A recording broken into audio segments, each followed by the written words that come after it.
Hey guys, it's Mandy and Tiffany and baby Carter.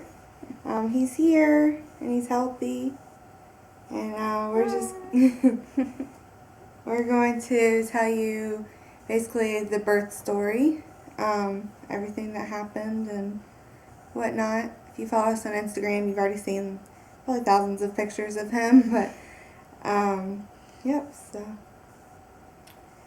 Yeah. So last week, we went. When did we go to the doctor? Tuesday. the And 19th. yeah, and nothing had really changed since the previous doctor's appointments. So we weren't thinking he was coming anytime soon, but I still didn't go to work the last 2 days of my rotation in hopes that maybe it did. And I usually get off at 7 in the morning, and on the last day that I worked, that I should have gotten home at 7, the whole labor process happened at 6:30, I think, when you were getting ready for work. Yeah.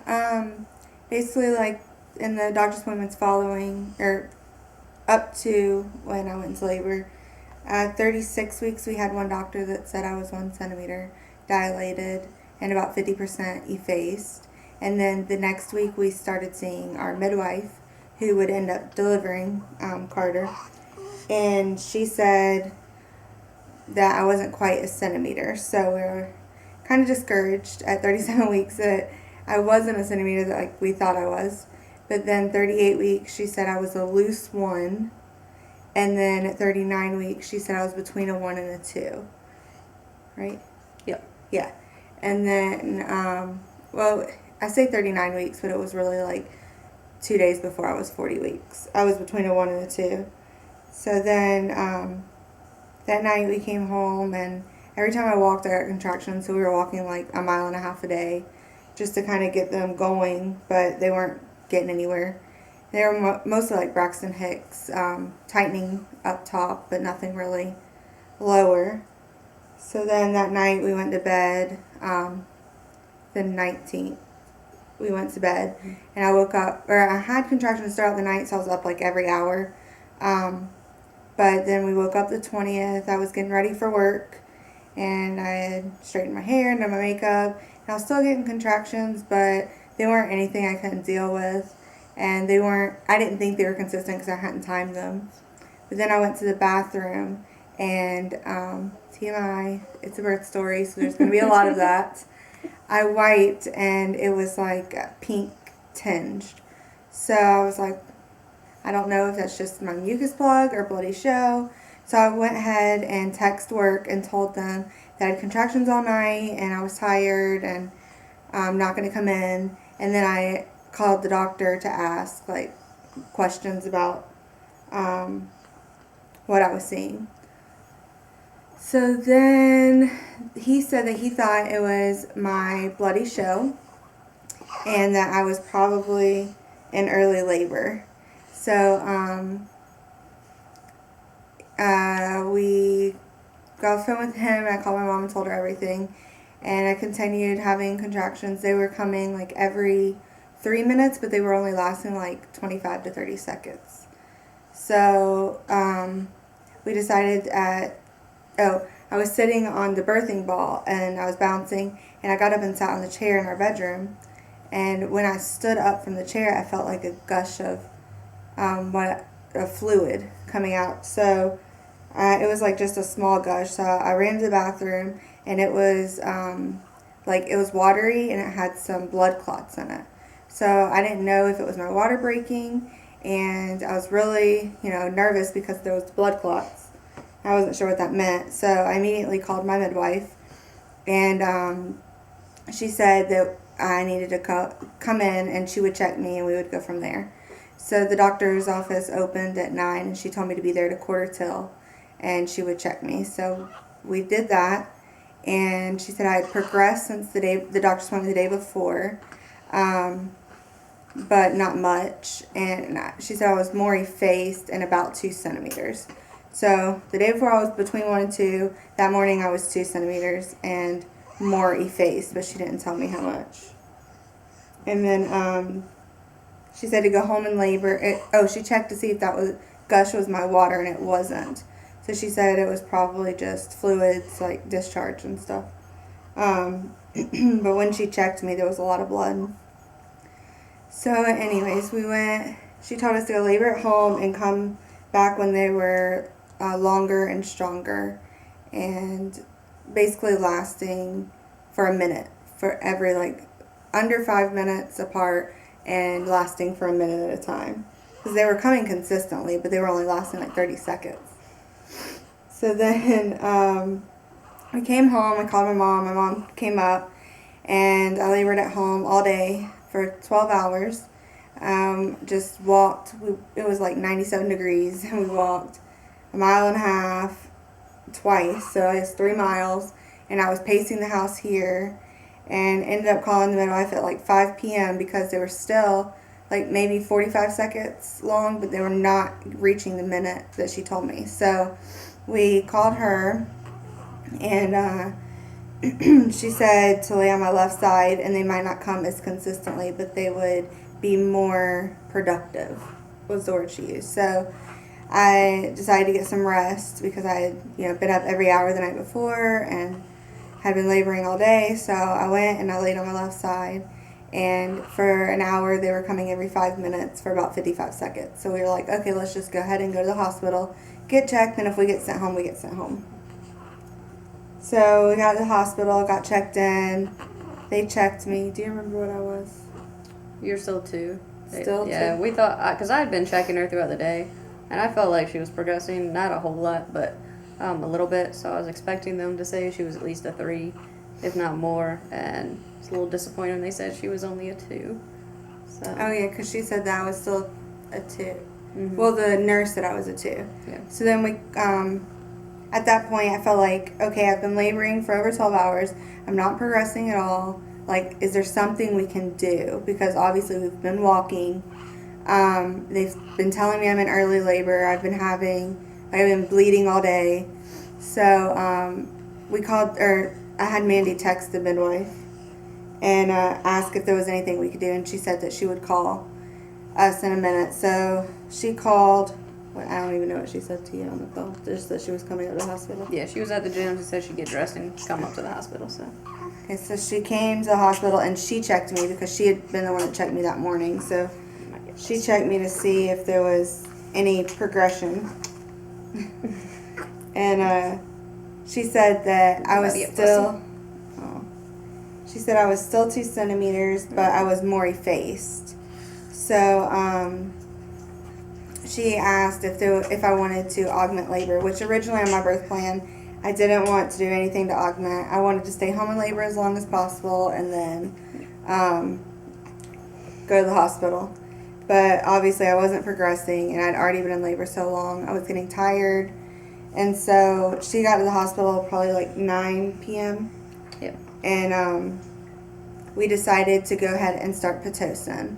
But she was going to start at the lowest dose and see if my body reacted to it, and hope that I would progress like rather quickly, and use like the lowest dose as we could to get things going, just because I was getting tired. I'd been up for so long and whatnot. So we did that, and she left to go home and get some rest, and the nurse kept slowly upping it all night. She upped it 7 times. The last dose was it was up to 3.5. So, and it started at 0.5. She was upping it.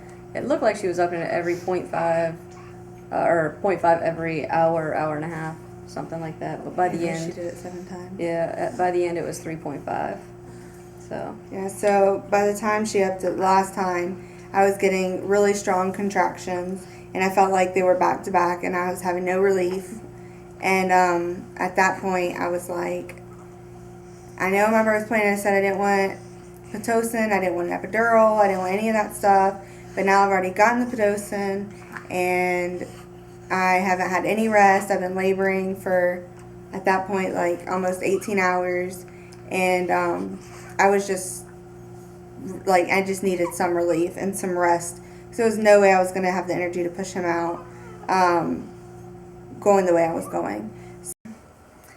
Alright guys, sorry, the camera cut off, and then we had to let the battery charge and whatnot, so we're back. I think the last thing I said was that I was getting the epidural. Basically, I'd been in labor for a long time, had Pitocin, and as she said, it was up 7 times. And I don't know if I said or not, at 3:40 during a really strong contraction before the epidural, my water broke. So 3:40 a.m. on August 21st.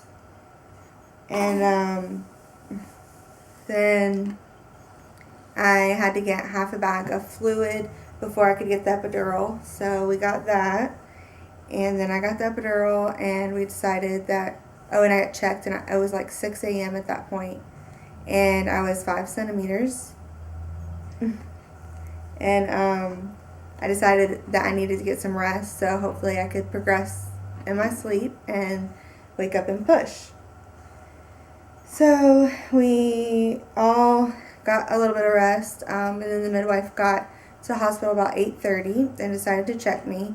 And when she checked me, she said, "You're fully dilated." And we were all kind of surprised at that point. I was asleep at that point, and I was woken up to that. So yeah, so then we had a little scare because her sister had come and grabbed the backpack that had all the cameras in it. I don't know why she grabbed it. She needed the laptop.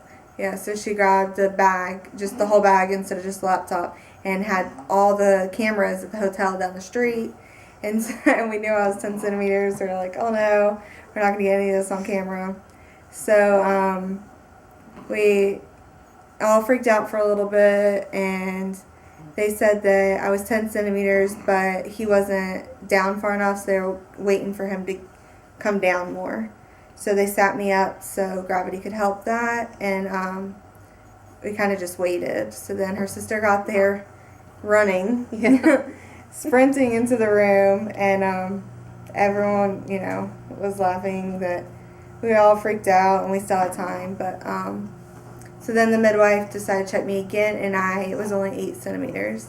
So she said that she must have checked me during a contraction the first time. So during the contractions, I was fully dilated, but then between them, my uterus or my cervix was retracting, and to 8. So we waited longer for me to labor down, and for his head to drop further. And so we did that for a while. I don't know what time I started. you started pushing around, probably around 11.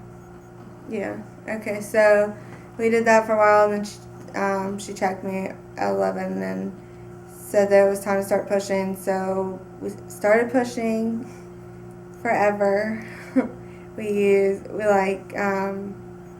First I just pushed regularly, and then she realized that he was facing sideways, so he wasn't quite sunny side up, but he was not facing my back. So she wanted him to turn, so I turned on my side, and when I did that, the epidural acts with gravity, so my left leg went completely numb. I couldn't move it, feel it, anything. And I got all the feeling back in my right side. So I could feel the contractions on one side, and I could feel a lot of pressure. But I turned like that for a while. And then when I went to turn back, she wanted to check me and realized that he had not turned back the right way, and he was sunny side up.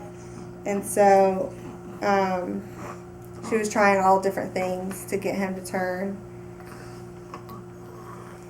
And I ended up pushing with the birthing bar. We played tug of war with sheets. We did all kinds of stuff pushing. I ended up pushing for 3 hours. And then he finally came out with the cord wrapped around his neck. Tight. Yeah, and he was blue. But she got it off, and he was crying, and they put him directly on my chest. So we did skin to skin for an hour, and he breastfed for about half an hour. And he was perfect. So yeah, once he came out, it was good. She didn't tell us the cord was wrapped. She knew about that. His heart rate, her blood pressure dropped after the epidural, and then his heart rate kept dropping. At one point, it went down to 90. Then it would go back up to 150, and then it would go back down to the low hundreds. And So she told us afterwards that she knew the cord was around his neck, but she didn't want to freak us out or anything, and they were going to try and work with it. Which we were lucky, because probably any other doctor would have ended up with a C-section. But she was really good and kept us calm the whole time. But as soon as he came out, I saw how tight it was, and that was my first question. I asked her if it was around his neck that whole time, and she said yeah. But she got it off, and he was fine. His stats ended up being he was 7 pounds 4 ounces. He was born at 1:50 p.m. And that was on Thursday, August 21st. And he was 19.5 inches long. So he was little. I didn't think he felt 7 pounds. He felt really small. But he came out perfect. I mean, his face was fine. He didn't have any bruising, no facial bruising. He did have like a little ridge across his head here from where, I mean, he was stuck. I could see his head for about probably an hour. Yeah, they said he was crowning for an hour. So we were just sitting there looking at it. We knew he was going to have brown hair because I could see that every time she was pushing. But he got stuck there for a little bit. So he had a little ridge, but it's gone. And then when his heart rate started dropping and whatnot, they put a little hook in his head that monitored his heart rate from his head. So he had a little tiny scar from that. That's healing up pretty good. So, but other than that, this is him. He just ate, so he's a little milk drunk and fight and sleep. He's a sleep fighter. So, but say hi to the people. He's gonna be fussy. But say hey, Carter. No, this is our little boy, and for the most part, he's been really good. First 2 nights were awesome. We had a rough night last night. Whoop, where you going? Not really sure why. We go to the doctor today for his weight check and all of that, but he's been really good. He's very alert. He tried to roll over on us yesterday at my grandma's. I can't see if he wants it. He's just making a face. But he'll just look around all day long. It's crazy how alert he is. And he's eating like a champ. So he just had, that bottle was what, a little over 2 ounces? Yeah. So. Yeah, I've been breastfeeding successfully, and he's been latching, and I just started pumping yesterday, so he's had a couple bottles today. Mandy got to feed him, so he's doing good. Eating like a champion, pooping like a champ. Yeah. So he cries when he gets cold or if he's gassy, and we've been loving the gas drops, and he loves them. It will instantly make him stop crying and help him get that gas out. So, but that's really it. We couldn't ask for a better one. He was worth the wait. So, because labor ended up being, what was it, 31? 31 hours, yeah. It was long, but worth it. So, I ended up with a 2nd-degree tear and what they called skid marks. So, pretty sore, but it's getting better. they looked painful. They are painful. He's worth it, but yeah. we just wanted to introduce him. But we had every intention of doing like a hospital bag update and all of that. Yeah.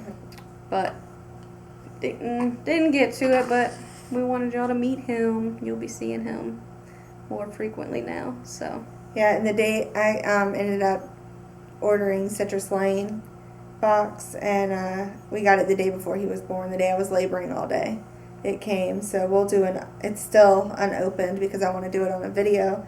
We'll do an unboxing of that sometime this week and get that up. So we'll do a little more updates now that he's here and we can relax now. It was stressful waiting on him. So now he's here and he's healthy and perfect. So welcome to the world. All right, guys. Well, I'll talk to you soon. Thanks for watching, and if you're not already, follow us on Instagram because we do post pictures of him pretty much every day on there. So you'll see him. All right. Thanks for watching. Bye.